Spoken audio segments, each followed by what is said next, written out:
Welcome, welcome, welcome. Today I'm really excited. Today is a very exciting day. You know why? Because I've done a few interviews and those interviews have talked about relationships. Some people are in relationships, some people are not. Also, in some cases, we've talked about having mentorship. Some people want mentors, some people don't want mentors. But what's different about today is we will be talking about the purpose and the deep meaning of life and how to have a passionate life, which is pertinent to everyone. Everybody who's alive and living in this world has a purpose and wants to live a purposeful life. And so today we're going to be talking about that, and I won't be talking about that. We have a special guest, Mr. David Tian, and he is right here. I'm going to invite him on camera.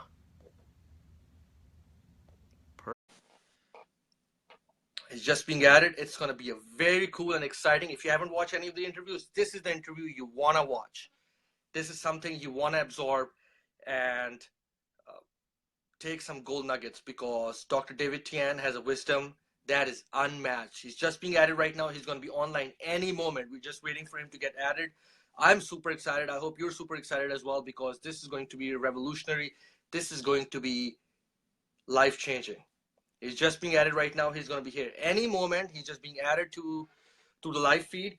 I see a lot of people are coming in. Whoever's coming in, welcome, welcome. Thanks for joining in. We are just waiting for Dr. David Tian, PhD, to join in and start our online live session. We're just waiting for him to be added.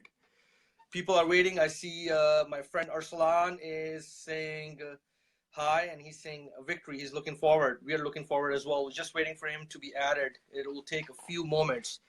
Doesn't work out, we'll send him an invite again. No answer from the live video guest. Let's send him an invite again. Let's send an invite again to Dr. David Tian. Invite him again. Bring David on camera. Yes, let's do it. Few technical difficulties, as you know, with the era of internet and the technology, which is ever changing and evolving. We'll be here very, very soon.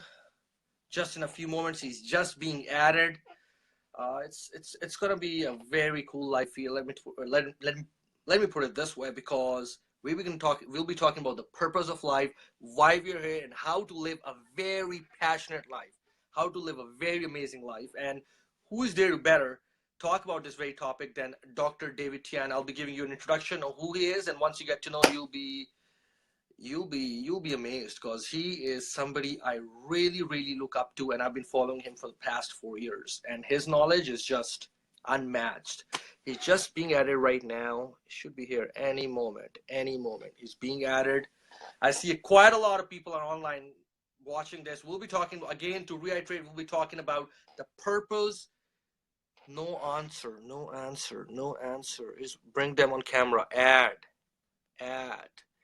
I know Dr. David Tian is watching right now. We're just having some little difficulties with the internet, but we'll get past them, right? We'll get past them and we'll make this happen, because this is a very, very cool and important session for myself and for everybody watching there, because we'll be getting a lot of cool information. And who knows, like, reading some of the content and listening to Dr. David Tian right there. Yeah, there's the man. There's the man. All right. Can you hear me? Welcome. How are you doing, Dr. David? Hey, good. I tried plugging this into the phone, but then I couldn't, with the microphone, but then I couldn't hear anything. So I just switched to these things. Yeah, hopefully that's it's all always working. a little bit of concern. Whenever I connect a microphone as well, I get a little bit of that concern. But thanks for being here. Thanks for taking the time out. We are very excited. My pleasure. Thanks for the invite. Properly? I can hear you. Yeah. Can you hear me? I can hear you. I can hear okay, you properly. Well, so there we go. I know I was talking to a few people, and a lot of people are anxiously waiting to listen to you. I think this is going to be very cool, and I'm really excited because, as I was just discussing before, who is better than yourself to talk about this topic? So I believe you're in Singapore right now, right? Yeah, just arrived a couple days ago. And where are you in the world right now? I'm very close to North Pole. Really? How close? So, yeah, actually, I live in Alberta, so it's kind of like living in North Pole. Oh, right. Okay. Yeah. I live in Canada, Alberta. I man. believe you're from Toronto, right? That's where you're born and raised? Yeah, that's right. Yeah, so I've lived in Toronto a little bit, but right now I'm living in Edmonton, which is, I say it's the North Pole of Canada, right? Not very far from You from still where have nobody you still lived. have snow. Is it still snowing there right Well, now? It's almost April. well, it kind of cleaned up, but as I was just coming home, it started snowing again. It snows here sometime in May too, so snow is kind Yeah. of like an ongoing activity in this part of the world. Right, right, right. Okay, Cool. I wanted to talk. Of course, everybody who's on your feed, they know you very very well, but a lot of people who are part of my Facebook audience group, they don't know you, and I mean, you are such an influential personality. I think it's very important. It's noteworthy to uh, talk a little bit about yourself, and of course, we'll be asking questions. So, are you okay? Can I get started with a little bit of your introduction? Sure. Yeah. Well, okay. I'm David Tian. About 13 years ago, I was coming out of a bad separation and divorce and trying to figure things out relationship wise. I was living in a college town in Michigan, Ann Arbor, and I was coming up to 30 years old, and most of the dating scene at that in that place was undergrad. So like or before like late teens, between 18 to 21.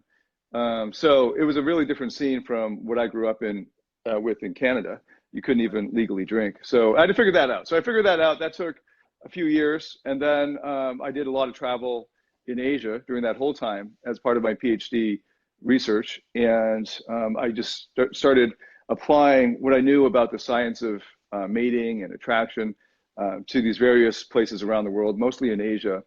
And then I was getting into coaching, helping Mm-hmm. guys over the internet and in real life learn how to figure out dating and mating and women and all of that. And then that turned into a full-time job, quit my professorship and went into that full-time. And then after a few years of that, so coaching as a dating coach for like 7 years, Mm-hmm. being quite specialized in that, realizing that the underlying issues are all therapeutic ones. So there were a small percentage, like 5% of the clients that I worked with who picked things up really fast. And it was just like, here's this tactic or this strategy or this step-by-step thing, go and implement it. And they did it pretty quick because it really is very simple. It's not rocket science or anything. And the vast majority of them, over 90% of guys, like myself, even at the time when I first started, had to go through a lot of emotional turmoil, like even just learning how to walk up to a woman and talk to her. Mm-hmm. And I was trying to figure out why it was so hard for some and very easy for a small minority. And then I discovered it was all really in therapeutic issues. So Mm-hmm. then over the past 4 or 5 years, I've been devoting all my time and specializing in understanding clinical psychology, developmental psychology, moving away from the evolutionary psych, which is actually pretty simplistic, and getting into clinical. So that's the focus of what I've been doing the past few years. Can I talk a little bit about your credibility, because I think you really humbled yourself how you described your history. I think you've done a lot of amazing things. So I would like to go over them Thanks. very quickly. So Dr. David Tian is director of Aura Transformation. He's a world-renowned specialist in human behavior, social intelligence, and is also an author. As I said, he's been very humble how he was talking about himself. He has a PhD in Asian culture and philosophy from the University of Michigan, and has held numerous academic fellowships, including Harvard, Princeton, Peking University, and the Social Sciences and Humanities Research Council of Canada from University of Toronto and McGill. So I went to McGill. So when I read McGill, I was like, Oh yeah. yeah. So it's those are all. I mean, you could see the list: Harvard, Princeton, U of T, McGill. Those are all big schools. So Dr. David and his team has been featured on CNN, AXN, ABC News, Cosmopolitan Magazine, Time Out Singapore Magazine, Today Newspaper, 93.8 FM Live, and the list goes on and on and on. So in the interest of time, I'll just stop talking about it, because if you start talking about the accomplishments of Dr. David Tian, it will be another 3-4 hours. So we'll just stop there and get into some of the questions. So if you're okay with that, can we get started with the questions? Or Yeah, let's do I, it. I think before we get started, uh, for the people who gather and watching it, Dr. David has just released an amazing transformational program. It's called Life Mastery. I'm going to be enrolling into that program very soon. It's an amazing program because I've seen the work he's been putting in the I've seen in the prelude videos, And the link for that program is either above or below this video. So if you're watching this and this interests you, I'm sure if you're watching this, this is of interest to you. Definitely it is to me. Definitely check that program, enroll in that program. Just the advice that I've seen that he's been sharing is phenomenal and has really changed in the last month or so how I've been thinking about life. It is just Awesome. spectacular, right? Because it's not a quick fix scheme. It's actually going deeper, and that's what we don't want those tricks. We want deeper understanding of what we want to do in life. So thank you for creating this program. That's what I would like to say at this point. Yeah, thanks for your interest. Yeah, Lifestyle Mastery is actually closing in 24 hours. So this is Okay. your last chance to get it. And it's a live course. Part of it is live, which means once it closes, we're starting together. So we go through the courses together, through each week of the modules together. So even though some of it's recorded, it is still considered a live course. So it's a real deadline. So there's another 24 hours or so before we close it out. Lifestyle Mastery. Yeah, Lifestyle Mastery. So right after this interview, I'm going to be going and signing up in the program. That's what my game plan is. And for everybody watching who's serious, take a look at it because it's going to definitely change your life. I'm certain about that. So if you're okay, can we get started with the first question? Because we have a few questions and I know you're super busy, especially with the program and everything that's happening in life right now. So, I personally, and a lot of people, we see many quotes and communications all over social media about, hey, you got to live a purposeful life. Your life has to be purposeful. Yet so many people are like, they're unclear. They're in a haze on what the actual meaning of living a purposeful life is. So you're such a well-known expert and have helped thousands of people around the world live such a lifestyle and such a life. So what does it mean by living a purposeful life? That's the first question. And the follow-up two questions are, is there a feeling associated with when you're living such a life, when you're living a purposeful life? What is that feeling? And how can one tell if their life has a purpose or not? Like, I think their questions are all over the place, but you'll be able to answer them better, of course. So I'll just be quiet and listen to you. Yeah, great questions. So a lot of people think in terms of their jobs, like when it comes to purpose of life, right? Like, especially if you're in your 20s, when you're in college, you're racking your brain about what to major in. Now, now that you're out of college, you see how stupid that was, right? Like, it didn't matter whether you majored in art history or sociology, you wouldn't have gotten a job anyway. It didn't freaking matter. But when you're at that stage in your life, that's your biggest concern. And when you finish college now or university and you're looking for a job, your biggest concern is your job. And then you get a job and your biggest concern is, how do I leave a legacy, or like, how do I make myself known? How do I meet my need for significance? How can I feel important? How can I feel like I'm the man or the woman, right? And all of these sort of self-aggrandizing narcissistic goals, none of which will ever lead to happiness, are the ones that drive people when they get started on their career paths. And that's a big mistake. And usually they'll only discover this mistake when they're in their 40s and they have a midlife crisis. And that's part of the reason why you would have a midlife crisis. So the much better way to look at life purpose is to think about those times in your life when you were enjoying your life so much that you thought, this is it. This thing I'm doing right now, this is what makes life worth living. This is it. And I'll give you an example from my life, but I could draw from so many clients. But we're all quite similar in the sense that to take my courses, you would have to be an achiever of some sort. Now, not everyone's an achiever by definition, because achievement means that you're in the top bracket, right? The top 20% or something. But my courses tend to be more exclusive than what you'd find on the internet. And I draw a lot of achievers to our courses. And, I'm an achiever, which meant that for most of my formative years, my focus was on getting good grades to lead me to getting a good job, to lead me to being a good citizen of society, right? So I wanted to check all the boxes. And a big part of why I went to McGill was because I researched that they had a really good pre-med program and a pretty good pre-law program, and it's just a great university overall, but especially those parts, because I wanted to be a doctor. Why did I want to be a doctor? Not because I had, when I was 17, not because I had like any passion around the helping professions or something, or was obsessed with biology. It was because my parents thought it was a really respectable profession, right? And my Chinese Canadian community would have looked up to me and thought, oh, David's a success now. And so anyway, I went into it, and I suffered through a semester of horrible biology 101, chemistry, physics 101, calculus, the whole thing, and hated it.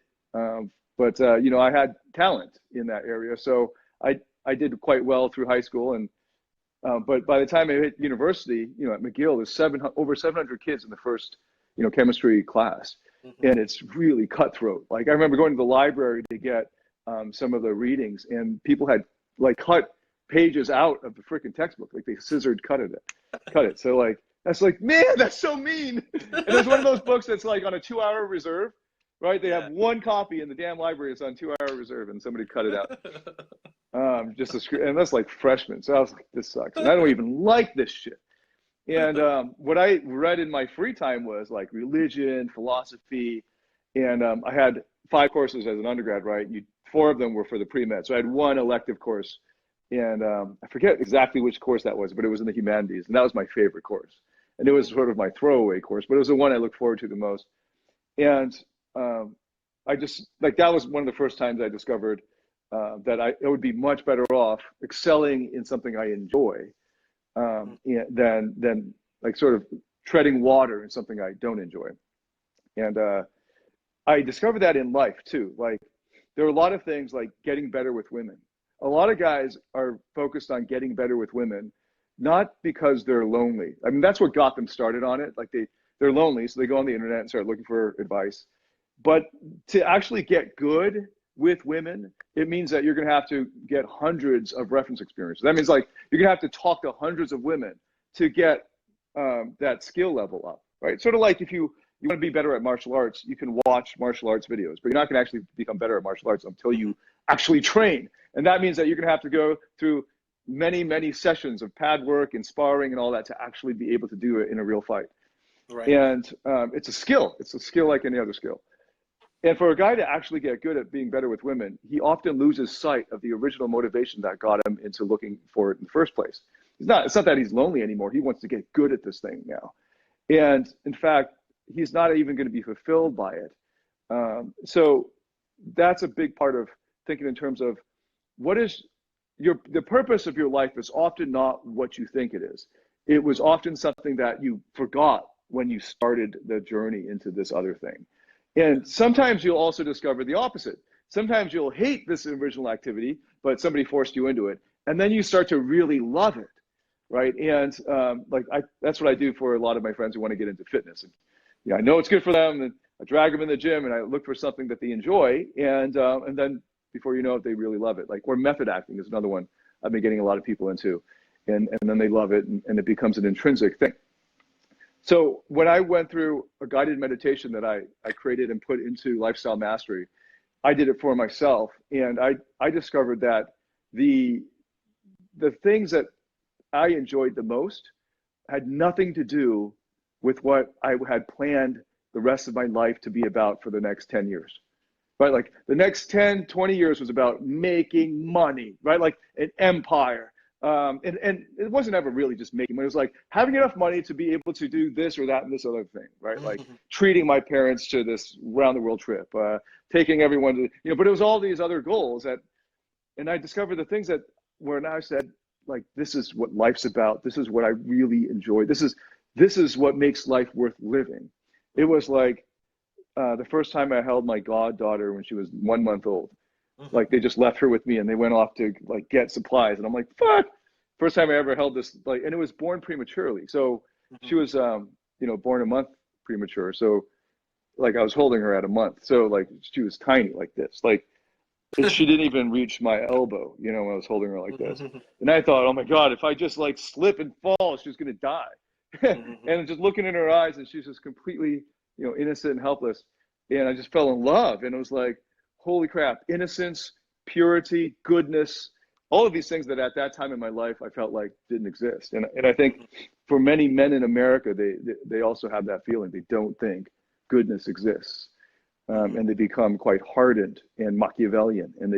So I was reminded that there is goodness. It's right here in my freaking hands. And it didn't matter how much money I had or how fancy of apartment I had, or whether I was flying first class, or had a car, or had a house, or any of that other shit that people think is why they, pursue a purpose.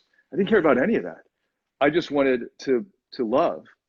And in fact, at that moment, it was unconditional, because it's a 1-month-old baby. It's just going to shit. I don't even know if it could actually see me, you know what I mean? But it didn't matter. And that was one of the few experiences that I said to myself, looking back, like, that gives my life meaning. Like, if I could maximize these experiences, then all of those other things wouldn't matter. And then one other one, just real quick, I was on a 7-day motorcycle ride through the mountains of Vietnam. We went from Hanoi up to the Chinese border and back down. But I started this trip with no motorcycling experience. Well, I had 6 hours on a closed dirt track. So I knew how to start the thing and all that, but I still didn't understand gears, like why we have gears. Like, I drove automatic cars. So like, I kind of knew, okay, now I'm supposed to do this, but I didn't know why until like I'm going uphill, and I want to go faster. So I think, like, if I upshift in gear, I'll go faster, because that's what happens when you're on a flat road. But then I'm like up, and then the whole engine dies, and I'm just coasting, and this truck is right behind me, right on my ass, and my engine's dead, and I just like, oh shit. Anyway, I barely survived this trip. Like three days in, halfway into the trip, like 9 hours a day of riding, because the guide messed up, and I got into head-on collision. I still have the mark here. Got into all kinds of. It was scary as fuck. And by the last day, we're getting into Hanoi, and I'm like, we're alive. I'm alive. I got all my limbs, and I'm going faster than I've ever gone before. I'm finally experienced what fifth gear is like on the highway, like just opening that baby up. And all I had with my, in terms of possessions, was a little backpack I had on my back of my bike. And that's all I had. That's all that mattered. It didn't matter all this, like this fancy condo I had back home, or all these like hot girls. It didn't matter. It was really just about being in the moment, being in flow, being present, enjoying the current, like the present moment. And that rewired for me many years ago my priorities and how I wanted to live my life. And the purpose of your life is very rarely about something in the future. And that's a big mistake that most of the world makes. And I just released this video series. It's in 4 parts, called The Meaning of Life and Death. And it's taken from some of the bonus sections of Lifestyle Mastery. And it's gotten hardly any views. I think like the first episode got a lot more views than the others. And I think it was really deep. And part of the message there is, from The Denial of Death, is a Pulitzer Prize winning book by Ernest Becker, The Denial of Death. And you know how most people in the hustle and grind subculture are like, you're going to die, so make the most of it. Use every moment to make a legacy, which like is very inspiring for young people, because they're generally just wasting time on Netflix or something. But to achievers, it's like, what the fuck do you think I've been doing, man? I've been doing 80-hour fucking weeks, and I'm miserable, right? They don't need that message about grinding and hustling. But like the grinding, I say the opposite. I start with the same fact: you're going to die. So who cares what your legacy will be? See, people who live for a legacy are living for a life that they aren't going to see. Like, it's sort of like Achilles' narcissism, right? Like in that, many guys have watched the movie Troy, Brad Pitt, and he gets on the horse at the beginning of the movie, and the little boy's like, I wouldn't want to fight that monster. And then Brad Pitt says, that's why no one will remember your name. And he rides off, right? Brad Pitt, like Achilles is so focused on what people are going to say about him after he dies. His legacy. And I would say that's going to, it works for a couple people I know, because they're actually living their passion. So, but for many people, they're actually trying to make money doing something that they don't enjoy. Like if I had gone into medicine or law, and thinking in terms of legacy is like your trust fund for your kids, right? Like they're thinking literally legacy, like how big can that trust fund be for my family? How much nest egg can I make? And then they walk out the door, get hit by a car, it's over. It's over. And then like, how much did you enjoy of the life that you lived? Because it could be over now. And it's not like YOLO it up and start doing drugs all the time and all. It's for like, let's say that no one will remember your name when you're dead, because for 99.9% of Homo sapiens that lived on this planet, no one remembers their name 2 generations after they die. Right. Like, you don't know your great great great grandfather's name, Mm-hmm. and there's no record of him. There's no photographs of him. There's no written record of him. Mm-hmm. Unless you're very rich or nobility, no one's going to remember you. And we have changed now because we have the internet and digital. So I'm doing the vlog partly as like a great way to leave a legacy for my kids and grandkids and so on. Because I wish that I had all that info about my great grandparents, and I don't. I hardly have any info about my grandfather, my paternal grandfather. So this is good for them, but don't live your life for the legacy. Mm-hmm. Right? Live your life based on based on the things that give you flow now, the things that you find meaningful to you now. Now, Yeah. I think So I have that's multiple modules on that in lifestyle mastery, but I've been talking way too long. So. no. Actually, we want to listen to you, so that's great you're talking, because I was talking too much in the beginning. But you've actually hit the nail on the head by saying now, because I see this in my family so much. I mean, I'm going to talk openly, right? My dad and my mom specifically, they started from scratch and they've built quite a lot of financial things around them, right? But their life, and they're like 60s now, their life is always, and me and my brother, we talk about it, it's always about what are they going to do next. And I tell them sometimes, like, haven't you seen my friends, who died 5 years ago? Like, you're 60, my friend who was 20 years old, he died of cancer. Like, don't you see life is so short? Like, nobody's going to remember your name. Trust me. Like, after a few days, people forget. So I think that is such an important topic and such an important concept you've shared. So many thanks for sharing that. I think that's awesome. So with that, can we dive into the second question? Is that okay? Yeah. Remind me of what the second question is. Yeah. The second one is, it goes something like this. I've met many people who have realized that their life is not very meaningful, right? People have low energy, their energy goes down, they're not excited, they're just like, in that rut. And so they actually realize they need to change something, right? When they sit with something or when they're on their own, they realize their life is not how it should be and something has to change. However, procrastination gets in the way, right? They keep on delaying. They keep on thinking, oh, it's going to happen tomorrow or next year. I've got time. For some reason, we humans, and it happens with me, we have this thing in our head. We think of someone who lived 80, 90 years old, and we think we're going to live that long. So this procrastination keeps on coming in. So what do you think is the root cause of this? What do you think is the root cause? Yeah, great question. So again, the grind and hustle subculture says, you're lazy, get off your ass, wipe the Cheetos dust off your chest, and get out there and do something. As if that guy didn't know that, right? Like, but the thing is, these guys who are being told they're lazy, they love being told they're lazy because it makes them feel like they're doing something. So then they'll go on YouTube and they'll watch endless playlists of Jocko Willink or some Navy SEAL telling them to get off your ass and make shit, and then they literally, I know guys who literally sit there for 3 hours watching YouTube motivational videos to try to motivate themselves to go to the gym. None of that's like I've tried this before, and there's a particular way to do it that's very therapeutic. And I actually provide that in Lifestyle Mastery towards the end as we build up to it. It's a process where you destroy your destructive emotions and beliefs. And one of those is procrastination. If all of the other modules leading up to it haven't fixed it yet, this will do it. A lot of it is very aggressive on the one part of yourself, the parts that are holding you back. But before you get there, you can unlock a lot more power in most of the motivation that you need by discovering the fact that procrastination is a result of inner conflicts. There are, broadly speaking, two sources of procrastination. One is perfectionism, and that's a lot more common among achievers.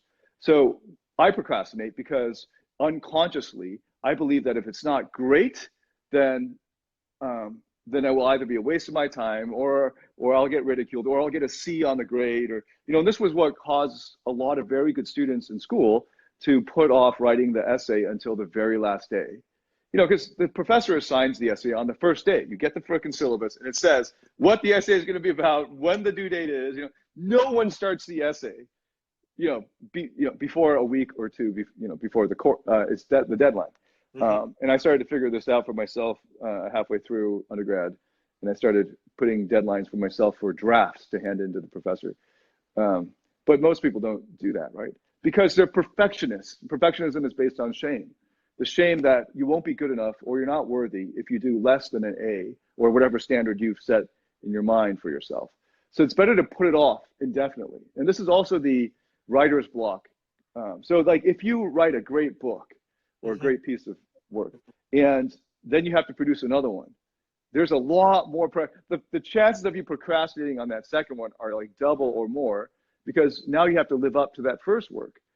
And, even Paul Coelho has written about how, and he's published so many books, so many best-selling books, he still has a writer's retreat for himself because he has to take himself away from his home because otherwise it's not going to get done. And then he's booked the whole day for himself, and he'll spend the entire morning staring at a blank piece of paper on his typewriter until lunch. And then he hates himself at lunch. And then because he hates himself so much, he writes in the afternoon.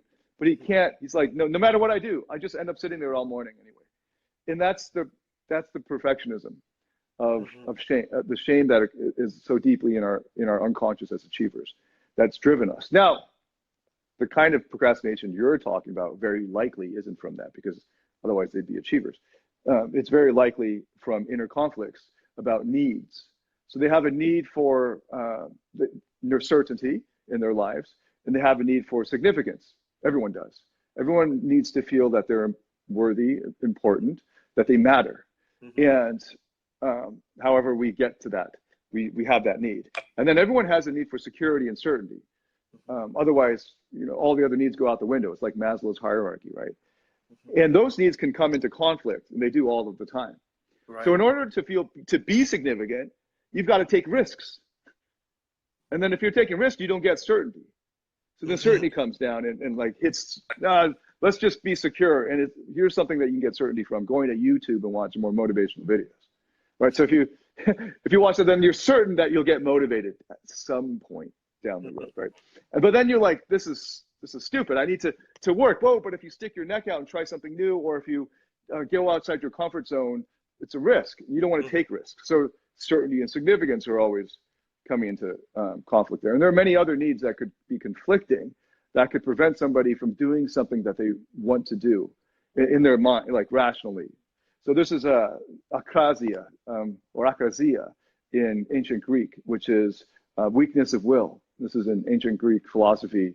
It was considered a major problem because they were trying to explain why you want to do something, but you are too weak to do it. Because they already had a kind of rational actor theory of decision making. And there was a sort of weakness of will argument in ancient China as well. And it was resolved in philosophy, pre-modern philosophy, by the understanding of the unconscious. So, actually in Christian theology, they have a big weakness of will issue as well. And they resolve that by like the inner, like the original sin, and the lustful part and the holy part are always at war. And you have to let the Holy Spirit reign. So human beings throughout civilization have wrestled with the problem of, why can't I do what I want to do, what I say I want to do? And it all comes down to the unconscious inner conflicts. And you have to resolve those inner conflicts. And once you do, then everything's effortless, right? So if for instance, significance and certainty are at war, the first step is to realize that you can't be driven by either of those needs. A life that's driven by either significance or certainty will always lead to lack of fulfillment in the long term. And you then have to find ways of meeting your need for significance or certainty and your need for significance in healthy ways. So making it conscious that, holy crap, it's because I'm trying to find security, but I'm also trying to be special. And how can I meet those needs in ways that aren't in conflict and in ways that are sustainable and healthy? And once you do that, once you start meeting those needs for yourself in ways that are sustainable, then the inner blockages go away and you effortlessly go to the gym, or you effortlessly get out of bed and start working at the thing. It could be that you realize that the thing that you've been trying to force yourself to do isn't actually the thing that is good for you, or that you really want to do, or that would give you the joy and fulfillment that you're actually looking for, right? And so then you find something else that would actually be very easy for you to do. As you can see, guys, I mean that's where the PhD, that's where the depth of psychology comes out from Dr. David Tian. He goes like, people say, hey, they post a picture, they make a little post and comment on Facebook, social media, or even if you talk to, like, I've talked to a lot of mentors, they'll say, oh, do this, do that. But what the Mm. great part about Dr. David Tian, he goes deep into concept. I mean, as you were just explaining this concept of inner conflict, I've never heard this before. And this is so, Ah, as you were talking about it, I was like, you know what? That is so true. It's just like all of a sudden the bug goes off. And so what now I'm thinking, this is just like, this is just a preface of what is available in the lifestyle mastery. So people right. who get enrolled into lifestyle mastery, I believe you go into more details on how to actually deal with these Yeah. conflicts, right? Yeah. So then I actually have exercises that lead them through how to think about it for themselves. And then at the moment we have a secret Facebook group for lifestyle mastery. So then you can post what you've come up with and get feedback from me and some of the more senior members in there. And so there's a lot of accountability as well. So yeah, it's a much more thorough process. I mean, I'm doing a synopsis, a very short synopsis of what's in there. Awesome. No, that's great. Amazing information. Just what you've shared, I think it's going to be groundbreaking and eye-opening for a lot of people who are watching this. So, no, thank you for sharing that. So, in the interest of time, I think the interview's been 35 minutes already, and I know you're super busy, especially with launch and whatever is happening. I know you're super busy with your day-to-day life. You have so many people dependent on you who are seeking wisdom from you. So we'll jump right into the last question, which is kind of like related to your past academic life as well. So you be a university professor, right? Hmm. And so you're very well versed in helping individuals to live a fulfilling life at this time. So we're very well aware that the current conventional educational system, and who is more aware than the educational system than you, who's gone through undergrad? I believe you have a few masters. How many masters do you have? Yeah, Two or three? I have 3 master's degrees. You have three master's degree, and then you have a PhD. So you know the conventional system more than, I mean, anybody watching this right now, or even at a later point. So the conventional education system lacks a lot of, this concept of Mm. helping individuals finding their fulfillment, as you were explaining in the first 10 minutes of this interview. So the result is that people spend their whole lives finding this fulfillment, this inner peace, being in the flow, as you were discussing before. So what two pieces of advice? So this is a twofold question. The first one goes like this: what two pieces of advice would you give to people who are searching for fulfillment? And the second part is, what was the biggest eye opener in your own life which led to such an amazing and fulfilled life that you live today? Whoa. Okay. Yeah. Big questions. There are 2 tips. Well, I could say take lifestyle mastery because then that one tip becomes like a 25-hour course. So Right. that's, but I guess the first tip is take it seriously. So a lot of people in the world who are looking for, who are Googling for life purpose are often, like I said, looking for how do I make money? Mhm. What should I major in? Basically, what job should I find? What skills should I acquire? Where should I invest my time into that will pay off, uh, down the road for my career and so on? And that's, like I was saying, the wrong way to think about it. And it's a real tragedy because they probably won't be listening to this, right? Because like if that's your mindset, you'll be like, oh, they're not talking about how to make a quick buck, then I'm out, right? Mhm. And the thing is, those guys will eventually come around if they live long enough because they'll be either very tragically on their deathbeds with regret, Mhm. or they'll just be leading really unfulfilled lives and burnt out. So if you're not fulfilled in what you do, if you're not passionate about what you do, and I know a lot of people don't like this passion thing, right? I think it's really important to enjoy how you spend most of your day, right? So not everything is going to be enjoyable. There are many things that you'll just have to do until you can find somebody else to do them, and you can scale and things like that, or you can, be in a position where you can stop doing that particular task. But it should never be a mindset where I'm always going to be doing shit I hate until I retire, at which point I can use the investment, my 401k or whatever, to live on. And by the way, this is one of the mistakes of the education system on the traditional economy. But if that were you, that was like our parents' generation or our grandparents' generation, and if you were to live according to that life plan, at 65 or something, you'll be looking back at your life having wasted 65 years, and then finally trying to like live it up. And these are like finally you can go to the beach and enjoy life, but now you're 65, wrinkled and old and gray, and you're fat and whatever, like, and you can't be out in the sun anymore. Like, so like, it's really important to be thinking about that now. Just the first tip is take it seriously. This talk about life purpose beyond your job. And the second is take it seriously enough to prioritize it above thinking about a job.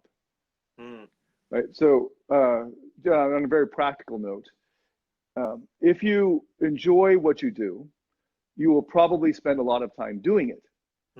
And then if you spend a lot of time doing something you enjoy, you'll probably be really good at it. Maybe not so good that you'll be at the Olympics of whatever your industry is, or maybe not even so good that you'll be in the top 100 or top 1,000, but a lot better than you would have been at some other skill that you didn't enjoy. Right. Right. Like, so I'm a pretty good coach and psychologist, and I would have made a pretty good lawyer, I think.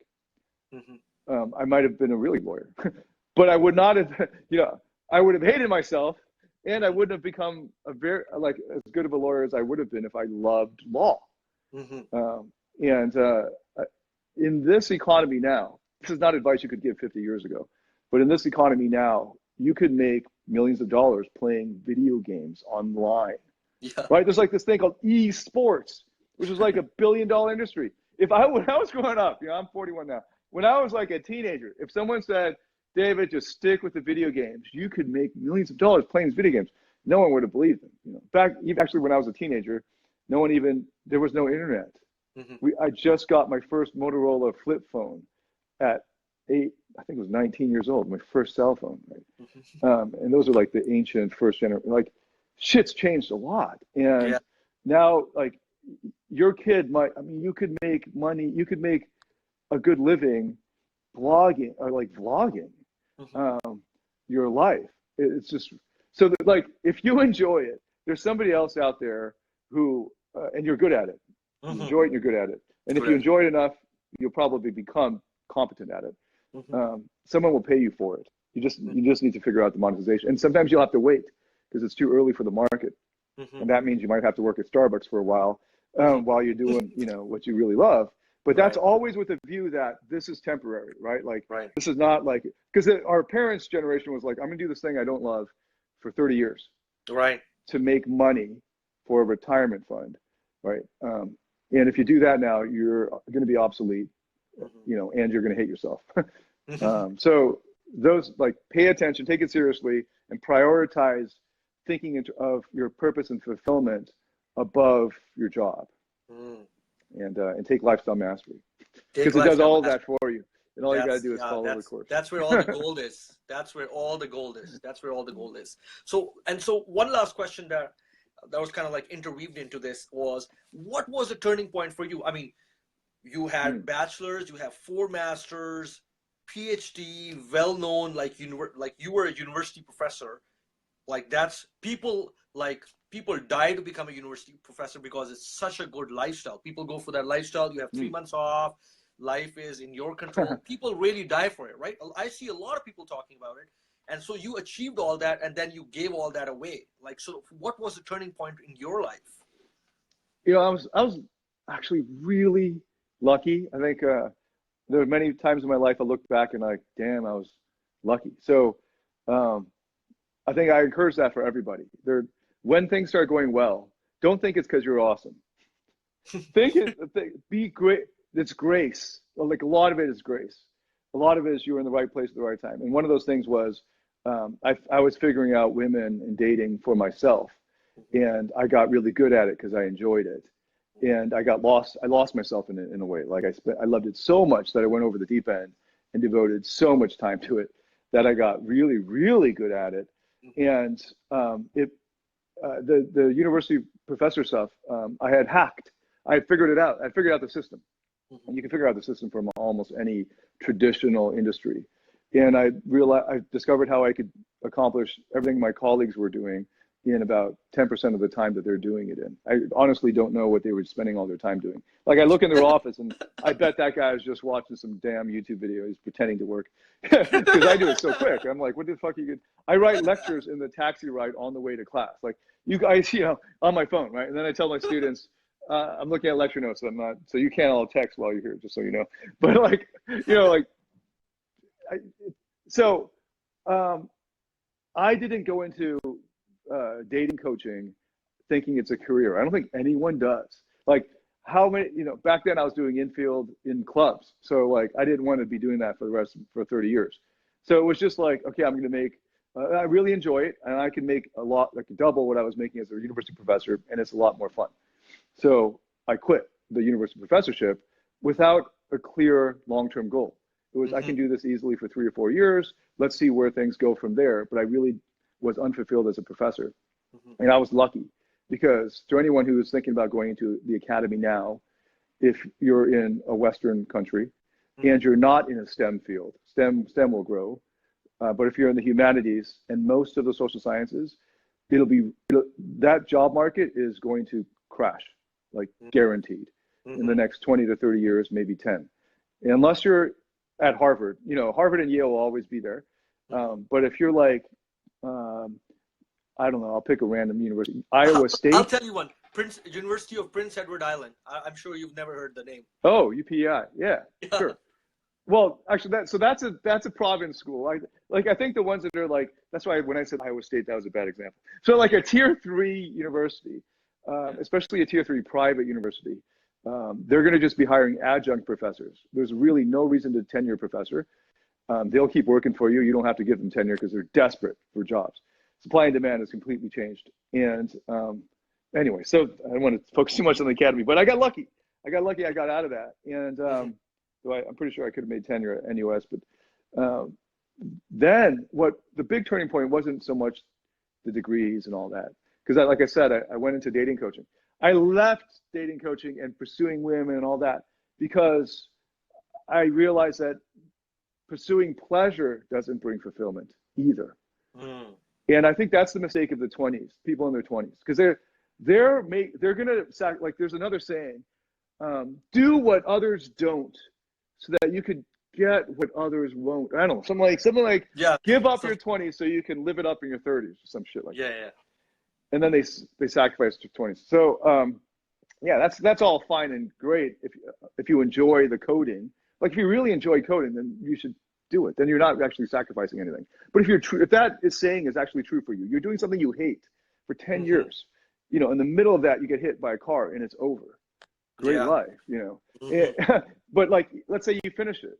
Then in their 30s, their plan is to just pleasure, right? Like get a yacht, whatever, like get a villa, get all the girls, all the shit, right? Pleasure. And that's no better than a lab animal, right? Like do these, like run on the treadmill for X amount of time and you'll get unlimited pellets. They're just like fucking rats. And most people are living like they're still wild animals because they're quite low on the Maslow's hierarchy. They haven't figured that shit out. And I don't know a great way to get them higher up the hierarchy early without, the only way I've found is visualization and a kind of meditation. So you get them to like a Scrooge, like in like the Dickens tale, you get them to imagine going forward in time and having it be real enough that it has emotional impact. But otherwise, the best teacher is failure in time. Let them waste 20 years of their lives, and then maybe Lifestyle Mastery will still be around on the internet somewhere and they can get help from that. But like, that's often what will happen. So what happened for me was, like I was saying with those, I did the exercises on myself about finding purpose in life. And I discovered the things that really made my life meaningful, like holding my little goddaughter in my forearm, opening up that motorcycle I had no business being on,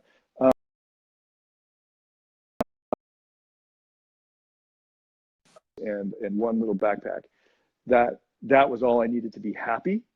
that all of this other stuff I was slaving away for, learning copywriting, which is for me just like, right. And learning like SEO optimization and learning like landing page split testing and all this like crap. Luckily I found people who like that. So they take care of that. But I was like learning and I was like, I did not sign up for this, you know, and learning how to,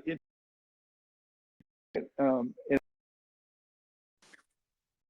as a boss, you kind of need to know what's happening, but I didn't sign up for it. It was like, all of the stuff I'm doing is to like make enough money that I could do this other stuff that I hope will make my life pleasurable and meaningful. When I didn't need any of it, it was all right in front of me. And that changed everything. That sped up like, I don't like accounting. Why am I doing this? Like, I hired somebody else. I don't like this. Like anything I didn't like doing, I'd sit with it for a month. In that month, I'd find somebody, I'd hire them for whatever price, if they're good. And, you know, I'll take a cut and free everything up. And I just do what I enjoy and what I'm good at. And so that's, it turned out it was good for business, but most importantly, it was good for my happiness and fulfillment. So that was a turning point that was partly coming out of an attempted suicide. I talked about this in other videos many years ago when I had a really bad breakup. I was cheated on, and I was at that time at the peak, like coming off the peak of being a pickup artist and trying to get out of that, and still being a narcissist. So that was all wrapped up together, like what is the meaning of life? And out of all of that pain, struggle, has come lifestyle mastery. So less than 24 hours to sign up. Lifestyle mastery, guys. I mean, we've been online for more or less 50 minutes, and Dr. David Tian has shared so much important information that, I mean, if you just listen to this information, it is mind-blowing. So I'm just thinking right now, what is there in this? I believe it's an 8-week program, right? Yeah, actually it's 9 weeks with the bonus. Yeah, that's right. So a 9-week program. There's so much information, as Dr. Tian just mentioned. There's a Facebook community for accountability, because a lot of programs are just information. They leave you alone. Here you have accountability, and you can get feedback from Dr. David Tian himself, because he's part of that community as well. So I see a lot of people are still watching. A lot of people have been watching this feed throughout. This is our opportunity. This is your opportunity. The link is either above or below this video. Click the link. I'll take you to the program sign up page. Do so and you'll thank yourself. Whenever I've taken such a step of where I'm a little bit confused and I've taken that step, I've always thanked myself, because information is what changes. I don't have the information. Dr. David does. Make use of it. So without taking more of your time, would you like to share something before I wrap up our interview with you? Yeah, that's a really great example, man. Like, so when you're hyped up to make a decision, you have to, and you know it's good for you, you have to do something to force yourself to follow through. So, you know, 90% of people who buy gym memberships don't actually use the membership more than 2 months out of 12. I've decided I'm going to start, because my wife is going to be running a marathon. Well, that's one of her goals. And I was never a long distance runner. I'm a sprinter, but I was like, I'm going to do, you know, a half marathon eventually. So one of the ways I got leverage on myself was we went to the Nike store yesterday and we got some really nice running shoes. And now I feel like I have to use these shoes. And it was just sort of like another way to get leverage on myself. Right. I've been trying to learn Muay Thai for forever. Always like I do a week here, a week there, but never serious about it. And finally, I'm like, I went to the Muay Thai school. I got a Muay Thai visa in Thailand. And I told them, I bought like a year's worth at one time. And now I feel really stupid if I don't use a big chunk of that. And it's just like ways of getting leverage on yourself to follow through. If you know what's good for you, do something to force yourself to follow through. These are ways of resolving inner conflicts, by the way, right? Yeah. So lifestyle mastery, if you're thinking about it at all, pull the plug. Don't keep waiting for that timer to go to 0 before you do it. And get some leverage on yourself. And secondly, most importantly is it's not just knowledge, because I've tried to convey as much knowledge for free as much as I can. It's actually not knowledge or information per se that's going to change you. It's the emotional integration. So the real key component of all of these courses, Lifestyle Mastery, Invincible, all my deluxe courses, is the guided meditation components that, together with the information that you get leading up to it, is what locks it in and gets to your unconscious to actually rewire your unconscious needs and conflicts and drives and all that. So you'll get the result, and you can basically, you just sit there with the headphones and just follow the instructions.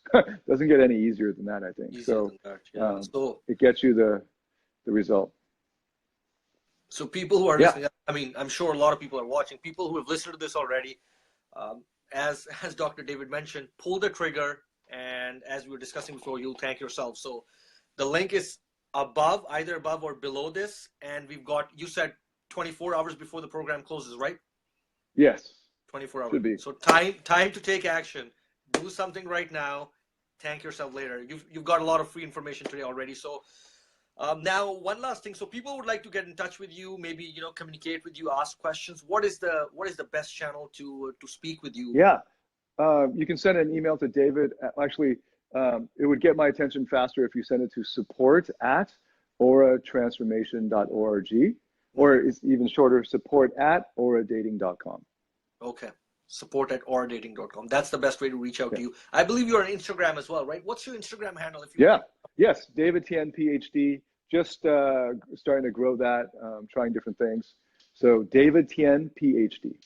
David Tian, PhD. So people who want to follow Dr. David, he's on Instagram, David Tian, PhD. Follow him on Instagram as well. I'm following him on his Instagram. His Instagram is pretty cool, very amazing. He's posting some very, very cool stuff. So without further ado, I've taken, I asked you, I remember when I was talking with you, I asked for 20 minutes of your time, and you've been so gracious. It's been almost 1 hour. So thank you for taking the time. My pleasure. I know you're super busy. Thanks for sharing the knowledge.